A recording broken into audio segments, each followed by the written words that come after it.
Dave on the beat. Ang sipag magtutulog, kaya pita ka puyat. Imbis magbanat ng buto, nagunat ng butong may kasamang ikab. Ganong katamad, sabay-abasa pa magaling, magabang na malalaglag.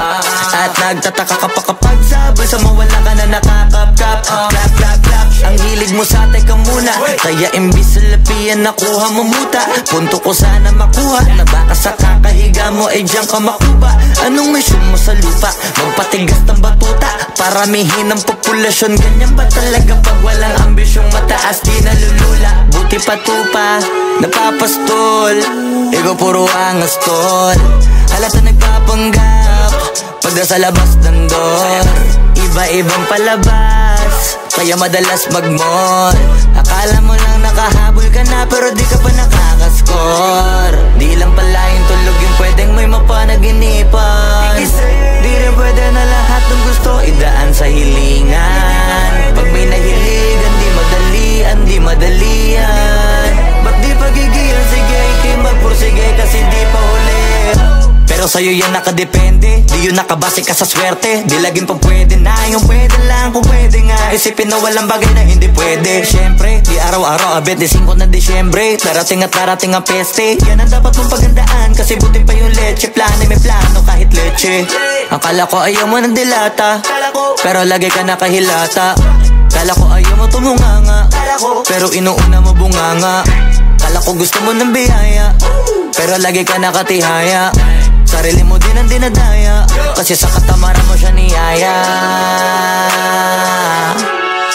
Dapat kasi di ka pumapayag,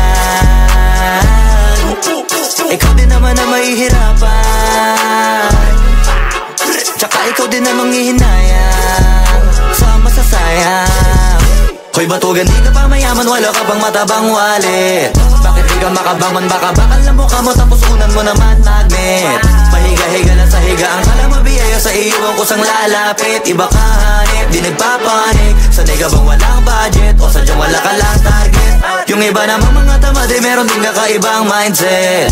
Kaso lang hindi natin alam kung utak ba talaga nila ang ginagamit o gumagamit. Pag walang wala at pagkakailanganin sa pataling kumakapit. Pag walang arip, sige ang dali, sige ituloy mo pa pare hanggat hindi ka pa sumasabi. Sana malabanan mo sarili mo na sanay na puro kahingi. Alam mo naman siguro sa sarili mong hindi yan nakakabilib. Tapos siya pa yung galit sa'yo sa pilitan.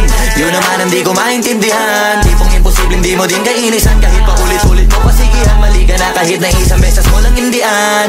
Sa mga naririnig mo sana nakatuto ka para matuto ka ng sira ulo ka. Ang sakit mo nasa ulo kasi baka yung sakit mo nga ay nasa ulo na. Kung di ka kumilos ay hindi ka tutuka. Kapag hindi ka ngumuya ng ngumuya, mabubulunan ka naman. O di kaya bibig naman ay bubula kasi hindi to laban na ng patigasan ng mukha. Kaya matuto mahiya.